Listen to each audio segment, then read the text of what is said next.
अस्सलाम वालेकुम। आज का हमारा टॉपिक है डायबिटीज़ मेलाइटस। अब ये दुनिया में एक कॉमन डिजीज़ पाई जाती है, सबसे ज़्यादा पाई जाती है,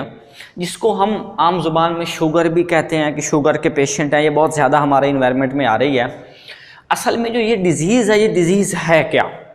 इस डिज़ीज़ में ये होता है कि हमारे ब्लड के अंदर शुगर का लेवल मतलब ग्लूकोज का लेवल हद से ज़्यादा इंक्रीज कर जाता है और फिर यही ग्लूकोज हमारा यूरिन के थ्रू बॉडी से बाहर आना शुरू हो जाता है और इस डिज़ीज़ को हम नाम देते हैं डायबिटीज़ मेलाइटस।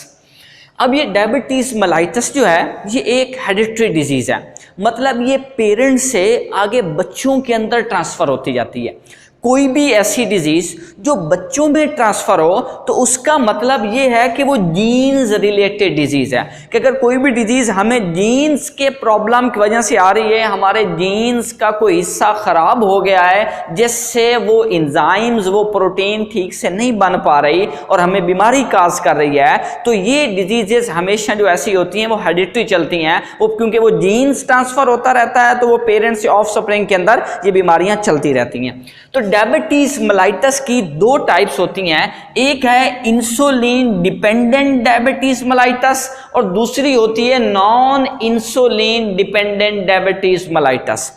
इसका मतलब ये है कि ये टाइप इंसुलिन पे डिपेंड कर रही होती है, मतलब हमारी बॉडी में इंसुलिन नहीं बन रही और हमें आउटर सोर्स से बॉडी के अंदर इंसुलिन को जो है वो इंटर करना पड़ता है जिससे वो हमारे शुगर लेवल को कंट्रोल करती है। अब ये बीमारी होती ऐसे है कि हमारे पैंक्रियाज के दो सेल्स होते हैं, alpha cells and beta cells. Alpha cells glucagon बना रहे होते हैं जो कि हमारी बॉडी के अंदर ग्लूकोज के लेवल को इंक्रीज करता है, मतलब जो हमने फूड खाई थी वो ग्लाइकोजन की फॉर्म में स्टोर हो गई थी, अब ये ग्लाइकोजन को तोड़कर ग्लूकोज के अंदर कन्वर्ट करवा रहा होता है ग्लूकागोन। तो जब ग्लूकोज की मिकदार हमारी नॉर्मल मिकदार से ब्लड में इंक्रीज करती है तो दूसरे बीटा सेल्स हैं ये इंसुलिन को रिलीज करते हैं और इंसुलिन इस रिएक्शन को खत्म करवा देती है, स्टॉप करवा देती है, जिससे हमारे ब्लड के अंदर ग्लूकोज का लेवल डिक्रीज होना शुरू हो जाता है। ये इंसुलिन का जो जीन्स है इसको प्रोड्यूस करने वाला जो जीन्स है वो हमारी बॉडी में क्रोमोसोम नंबर 11 के ऊपर मौजूद होता है। अब होता यूं है कि या तो हमारे जो जीन्स है इसमें डिफेक्ट आया है जिसकी वजह से हमारी इंसुलिन डिफेक्टिव पैदा हो रही है, या दूसरी रीजन ये हो सकती है कि हमारे बीटा सेल डिस्ट्रॉय हो गए, खराब हो गए, जिस वजह से वो इंसुलिन को पैदा नहीं कर पा रहा है या स्मॉल अमाउंट में पैदा कर रहे हैं,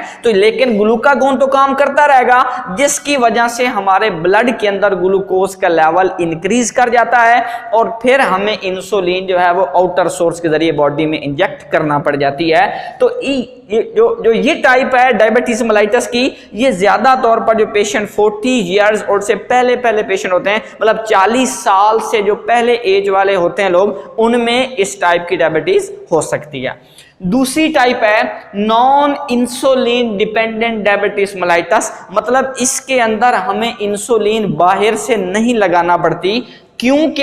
ये इंसुलिन पे डिपेंड ही नहीं कर रही होती। ये बीमारी असल में होती क्या है कि हमारी बॉडी इंसुलिन तो पैदा कर रही है लेकिन जो हमारे बॉडी के सेल्स हैं वो इंसुलिन को जो है वो रिस्पॉन्ड नहीं दे रहे होते। जैसा कि होता यूं है, असल में फर्ज किया ये हमारी बॉडी का एक सेल है, अब हमारे सेल के ऊपर हर चीज के लिए मखसूस रिसेप्टर्स बने होते हैं जिसके ऊपर जाकर जो है हमारे मॉलिक्यूल्स अटैच करते हैं। अब ये इंसुलिन का फर्ज क्या ये वाला रिसेप्टर्स है, अब होता क्या है कि इस रिसेप्टर्स के ऊपर जो है वो फैट्स की लेयर चढ़ जाती है जिसकी वजह से हमारा इंसुलिन का मॉलिक्यूल्स हमारे सेल्स के साथ अटैच ही नहीं हो पाता क्योंकि उसकी जो एक्टिव साइट्स थी वो ही फ्री नहीं है, उसके ऊपर फैट्स की लेयर चढ़ गई है, ना इंसुलिन हमारे सेल्स के साथ अटैच होगी ना वो हमारे ग्लूकोज के मॉलिक्यूल्स को मेटाबोलाइज कर सकेगी। तो इसलिए ये ज्यादा तौर पर एक तो 40 40 ईयर से जो बाद वाले जो एज के लोग होते हैं उनको हो सकती है, और इसकी मेन काज होती है ओबेसिटी। ओबेस मतलब जो हमारा मोटापा है, जब हम ज़्यादा हेल्दी हो जाते हैं, ज़्यादा मोटे हो जाते हैं, तो हमारे अंदर फैट्स की मिकदार बढ़ जाती है, जिससे ये फैट्स की लेयर्स हमारे सेल्स के रिसेप्टर्स को ऊपर से कवर कर लेती हैं और हमारे इंसुलिन के मॉलिक्यूल अटैच ही नहीं हो पाते। तो इसके 90% पेशेंट जो डायबिटीज मेलाइटस के हैं,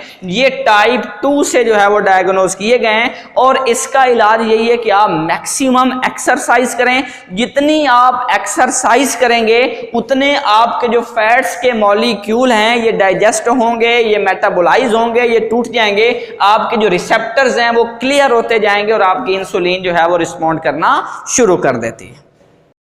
अब ये सिर्फ अगर ग्लूकोज हमारे ब्लड के अंदर इंक्रीज हो रहा है तो इससे सिर्फ एक डायबिटीज मेलाइटस नहीं, इससे आपको और भी बहुत से डिजीज लग सकती हैं। जैसा कि डायबिटीज का पेशेंट हमेशा किडनी का भी पेशेंट होता है, क्योंकि जब आपके ग्लूकोज की मिकदार ब्लड के अंदर इंक्रीज हो गई है तो ये आपके किडनी के अंदर जो नेफ्रॉन्स की ग्लोमेरुलस की मेम्ब्रेन्स हैं वो उनको भी जाकर तोड़ देता है, जिससे वो ग्लूकोज आपके यूरिन के अंदर आ रहा होता है। तो इससे आप किडनी फेलियर के पेशेंट भी हो जाते हैं, हार्ट पेशेंट भी हो जाते हैं, और भी बहुत सारी बीमारियां आपको जब लग सकती हैं। इसलिए obesity is the mother of diseases. So हमें एक्सरसाइज करनी चाहिए ताकि हम मुख्तलिफ बीमारियों से जो है वो बच सकें। Thank you, Allah Hafiz.